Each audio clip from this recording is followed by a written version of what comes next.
Hello, everyone. Megan here from Romance by the Book with the lovely Marielle. Hello. And we have Adriana Anders with us today. Hello. Excited. She picked our August book for us, and we Hi. are so excited to have her here. Thanks for being here. Thank you guys for having me. It's so lovely to see your faces. Yes, it's been a while. Good to see you too. I was saying before we started, I'm like, Adriana's like last time you were fully brunette and now Yep. you're blonde, and it's so fun to see like a whole new Summer blonde. summertime. I could Summertime. pretend it's about the summer, but really it's about my hair going stark white in the past year. It's white. I could say I mean, I nothing have about dark. Yeah, it's happening. We're there. That's I so yeah, went lighter is to easier to cover. I remember well, when I went to try to get mine. I talked to my hairdresser about like possibly like what could we do because it's patchy, mine's patchy, and I'm just like I don't mind it, but also, and she was like, well, you could come back every like 3 weeks, and we can. I was like, so you're like, well, that's not gonna happen. So she's like, if you could commit, I was like, commit. Sorry, that's funny. right Okay, it is. so August's book of the month was It Happened One Fight by Maureen Lee Lenker, which Yes. Adriana chose for us. And we hope you've watched our recaps the last few weeks.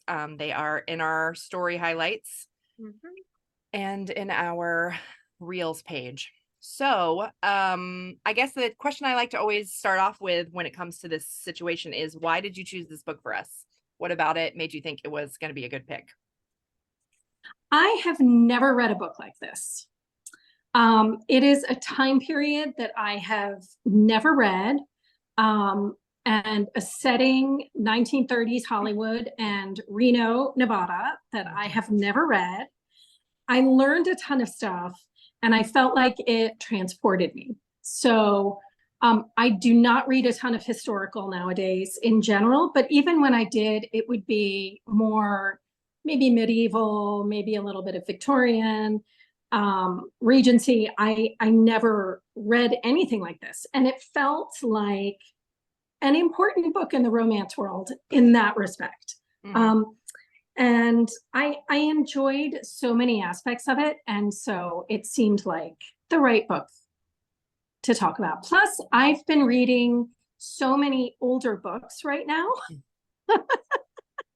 And I really wanted something that felt fresh and new. So this was it. Got it. It definitely felt fresh to me, Yeah. and like you, I haven't read that like a book that's set in that space in romance, so it was fun to give it like dive in and feel like you're in a whole new place. Yeah. I did think it was interesting, especially the kind of behind the scenes film set stuff that you were getting with Dash and like the friendships that he was making with the crew and how much more comfortable he felt with them than he did like with his fellow actors and stuff like that. And I thought that was really fun. Yeah, I liked the Dash character for that reason. I thought he was, especially what we know today about these old movie stars is really limited to the movies.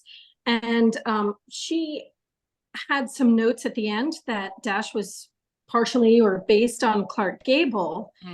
And I always pictured Clark Gable as this smooth movie star from the get-go. I had no idea that he was this rough around the edges country boy who had been transformed.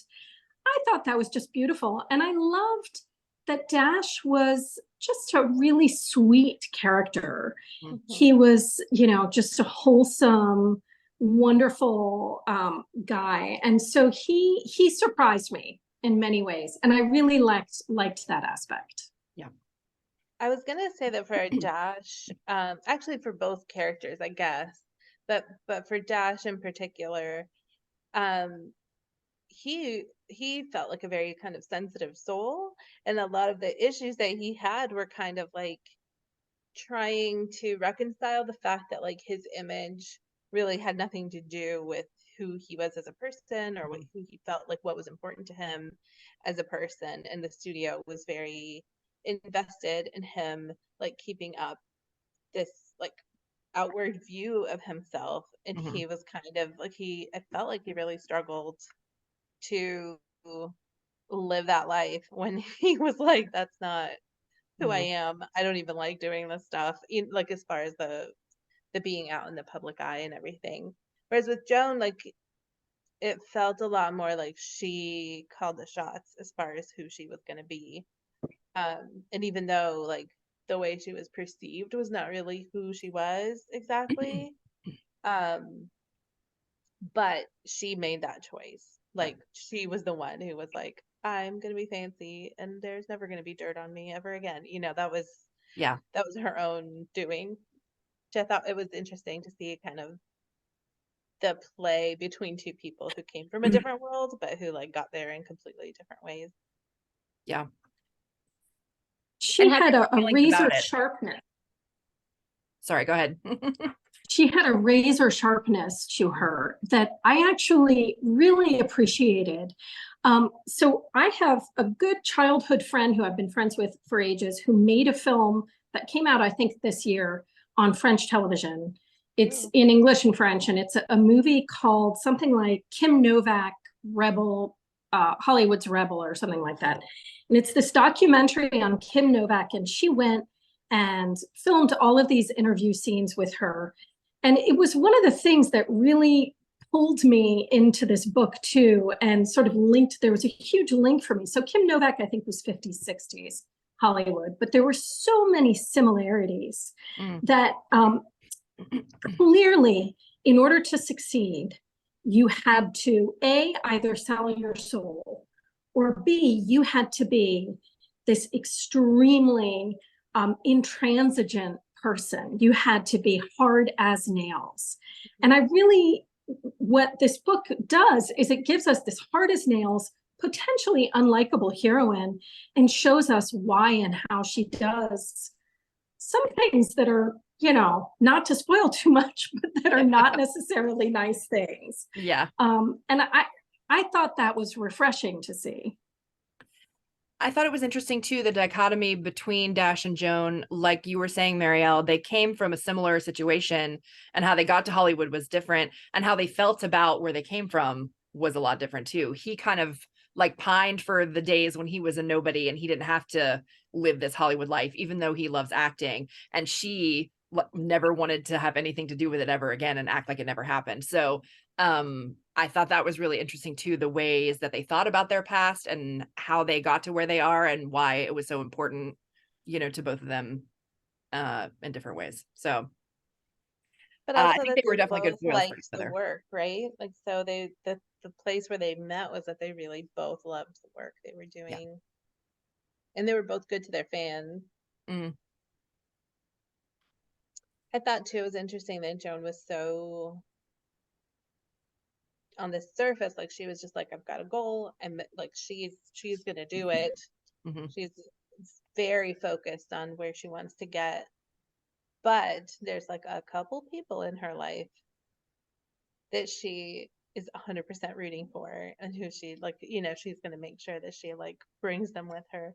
I Mm-hmm. thought that was really fun too, and like gave her some extra layers um that I liked to see. I mean, it could have really been a book about just the two of them fighting on set, but they had both characters, both main characters, had like just enough community and just enough people that they cared about and that they were gonna, stand up for Mm-hmm. to make it I feel like. loved those side characters.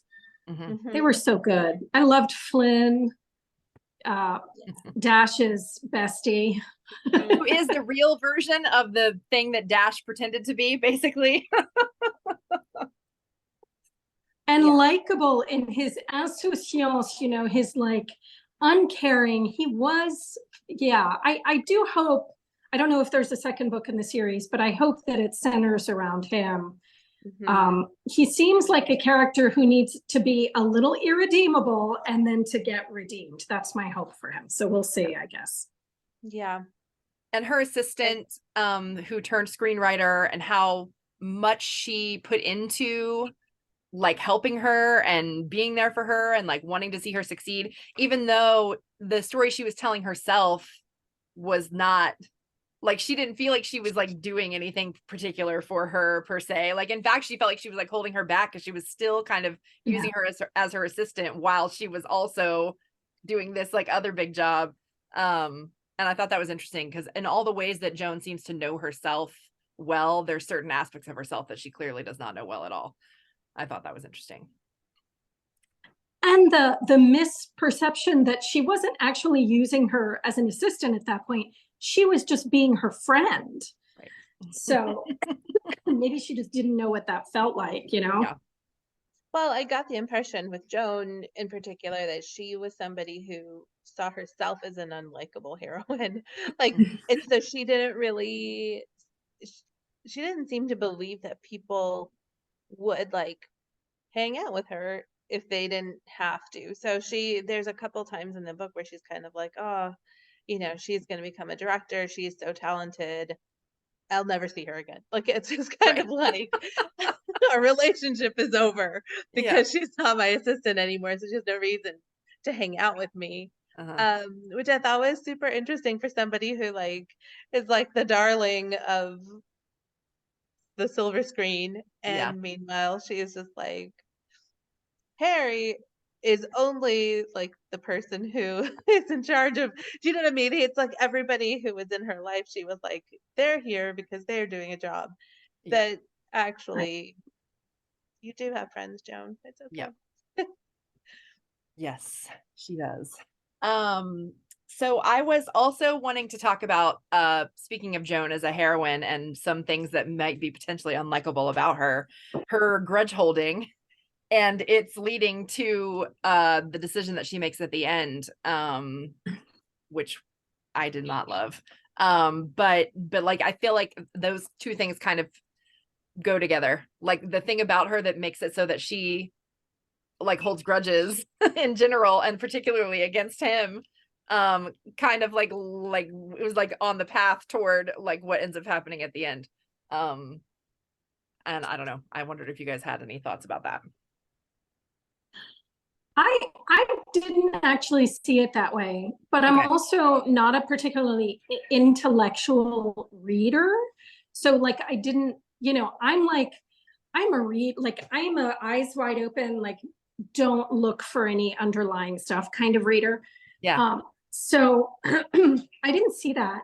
I think there was I think the moment you're talking about is the dark moment, which we won't unveil, but I think it was her loneliness and exactly what you were talking about before, this idea that she didn't think she had gotten to this point. She was driven, but she didn't necessarily on a human side think of herself as being very worthy of the relationships that despite herself, she had built around her, these strong friendships. And so I think the same thing about her love. Like, I think she did not feel worthy and therefore made decisions that were not clearly the right ones. I will say I had to skip over some of that moment because it was so heart-wrenching and too much for me. So I totally get where you're coming from. I think you may be right, actually, the grudge holding, but it hadn't occurred to me. And do you think that she's somebody who, I mean, this I can relate to because I do like to learn a lesson. Like, I don't always do things right the first time, but man, if I make a mistake, I'm going to be like, noted, we're not doing that again. And I think that Joan was somebody who was like, if something happened to her one time, right, she's like, no chance of it again. We're not doing that anymore. And I felt like for me, like more than holding a grudge, I don't think she like trusted people or the world or things to just like work out. So if she saw something that even a little bit looked like it might be like going down a path that she had seen before, she's like, batten down the hatches, like erect a barrier. We're not doing this. And sometimes it was like understandable, and sometimes you were like, what? Joan, what are you doing? Yeah, it was interesting because I almost wish we had gotten to see a little bit of Dash and Joan's interactions during those first two films, because it mentions how well they got along and how much they enjoyed working together. And then it wasn't until that night at the club when things went awry and she, thought he was setting her up, that she like got a hate on for him. And I feel like, I don't know, I maybe that was why it wasn't included, because that would have made it even harder to believe. Like, you as a reader, you would have known he would have never done such a thing, and you wouldn't have known why she would think he would, based on like the relationship that they clearly already had or whatever. So but yeah, I think ultimately they ended up getting to the bottom of the main issue with that night, which was that she was mad that nobody told her that this was like a studio setup. Like, she's like, this is my business too. I understand how it works. Like, you could have just said like, this is a thing, and we would have done a thing. Like, it didn't have to be a whole like secret. And she didn't like that it was. And then it led to this other worse thing, which she liked even less and blamed, totally on him. So, so yeah, I don't know. I think it was interesting to like know that they had this past, but not really have seen any of it. And like, you start off with them like on the worst night between them, basically, and then go through like a whole like arc. But yeah. I did feel like Maureen did a good job of like giving us glimpses of it like while they were working together. Like when she does the prank, or I'm like, how did that woman even walk out there with that whole like, With the washboard. if it was so heavy that he couldn't pick her up? I'm like, wow. Anyway, she like weighted herself down so that he would have trouble getting her across, but it backfires on her. I'm like, this is why I don't do pranks. Because if I tried to be like do something like that, it would 100% be I would be the one that felt like a dummy at the end. That's fine. But like them falling in the river and laughing and just it being like, you do get the sense that like this is how it used to be. It used to be fun.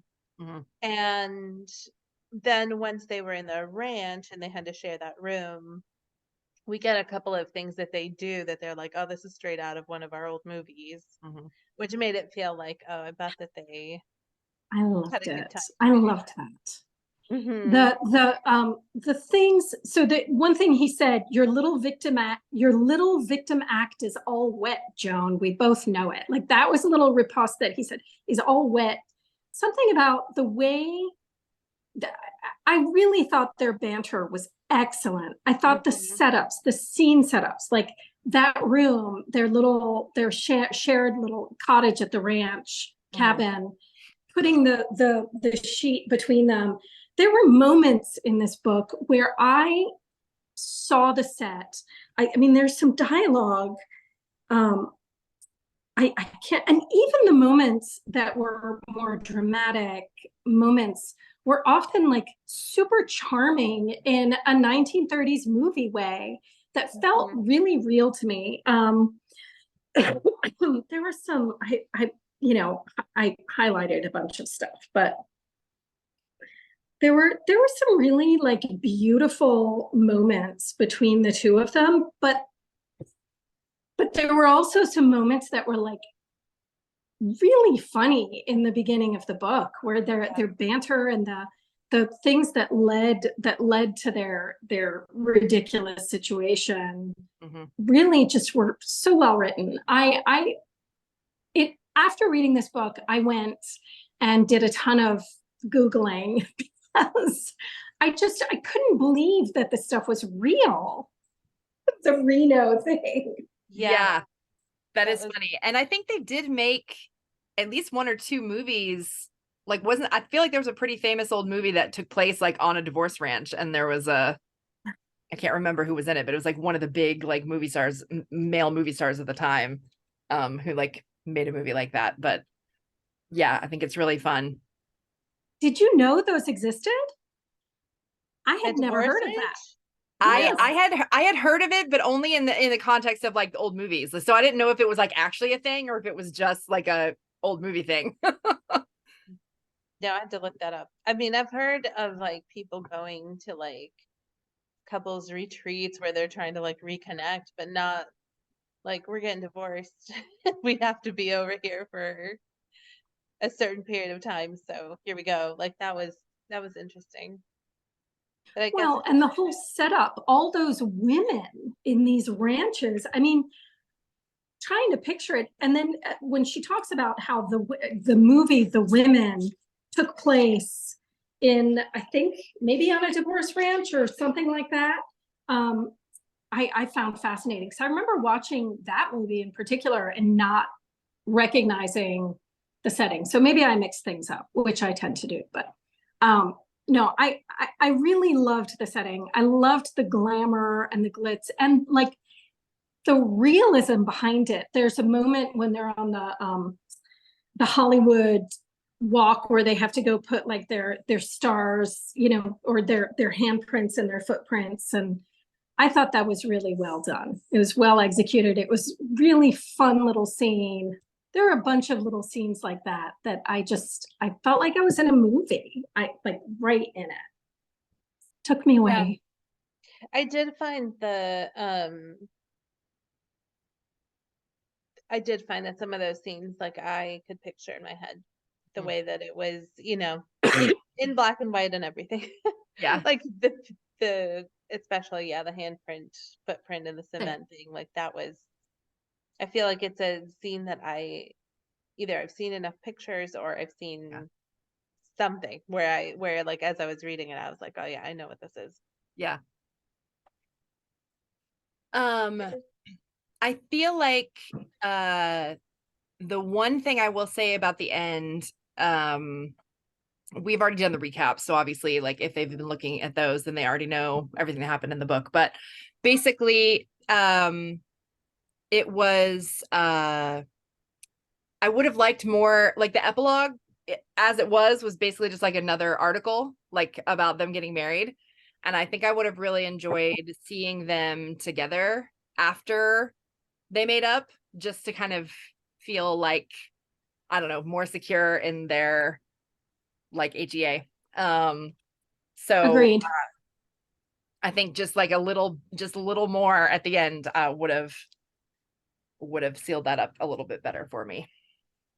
I think those gossip pieces were a really great way of, you know, pinning things down throughout the book. But I do wish the same thing. And I think that it's funny because Maureen Lee Lenker is a journalist. I mean, that's what she does. And you can tell those pieces were so perfect. They read like these charming little vintage, you know, period excerpts. But I do think that we could have had a little bit deeper emotion on that last ending. I agree. And I would have liked, you know, it's funny. It hadn't occurred to me that my last book was a fake marriage, 2 stars book. And when I was doing, I had given the book to a couple of beta readers, and one of them who had great feedback, was very adamant about wanting more stuff from the previous, like that we didn't see on page. So backstory between the couple, including this really important red carpet moment. And so I went and I thought maybe she was right. And I went and I wrote this red carpet moment, and I ended up, you know, giving it to readers as a little bonus content. But while I was reading this book, I kept thinking, I ended up not adding more content to the beginning. And I could have, in that book, added like 3 chapters, which I think would have been good for the book, which ended up being really long as it was. However, I found myself thinking the same thing when I read this book. I was like, I would have liked to see some of those earlier scenes. I would have liked to see this. I would have liked to see that. Part of that is that you just can't put everything on the page. You just can't. So I totally understand what she must have gone through. The story is revealed too. Like that's the thing, is that how as a reader the characters are revealed to me really depends on like how the information is like doled out. And sometimes like I wish I had like been able to see things because I really loved their banter and I really enjoyed seeing them like playing around on set and having a good time. So yes, give me all of those scenes. Right. But I'm curious if Maureen was trying, like, if there was something in the way that she was trying to reveal the characters to us that made it like difficult to keep, like, put some of that stuff in Mm-hmm. and still have the same effect. But that's just me being like, I wonder if she tried it and decided like, no, this isn't. It's so hard to know where to begin a book. It's so hard to know like how to dole out all of that backstory, you know, like, do you, you know, people talk about you can't front load it, you have to like piecemeal it out. And I often get complaints that I don't give enough. And then you'll have Nora Roberts, right, who will do like 5 first pages of book will be all backstory, the queen herself. Yeah. So there's no right answer. Yeah. I just told a writer friend of mine that because I'm in a couple of critique groups and somebody was like, I don't know if I should have a prologue, and if I don't, and I was like, you know, and then there's this whole conversation of like people hate a prologue and you shouldn't have, and then I was like, well, yes, but Lord of But Scoundrels exists. and it is And that is perfection. a very long prologue that tells you like the story Everything of you like need to his know. ancestors on. And like it breaks all the rules and it is absolutely a perfect book, and I think it needed to be there. So it's rough. And as a person who is trying to write, or well, writing, I guess, I always Yes. I always write like a first chapter or a prologue or something that doesn't belong. Like I write it and I'm like in love with it and I write the rest of the thing and then I go back and I'm like, that has to go. It's every time. So I don't know if it's me telling myself the backstory and then it has to go away or what, but it I think is that's rough. I think that's actually very common with writers. It's a really common part of the process. I do that. The amount of writing that I throw out, I mean, I will throw out like 50,000 words for an 80,000 word book sometimes. So, Don't throw it you out. know, Send it to me. I like all your words. I have bits and pieces that just get, sometimes they're reappropriated, sometimes they're kind of put back in, but often I've had books. I mean, I know we should not be talking about me or you, but or a That's process okay. in this conversation, but I've had books that I restarted 5 times. I think Daddy Crush, of all the books that I've written, the most like clearly, you know, it should have been easy. That book, I think there's 150,000 words on the cutting room Really? floor. Wow.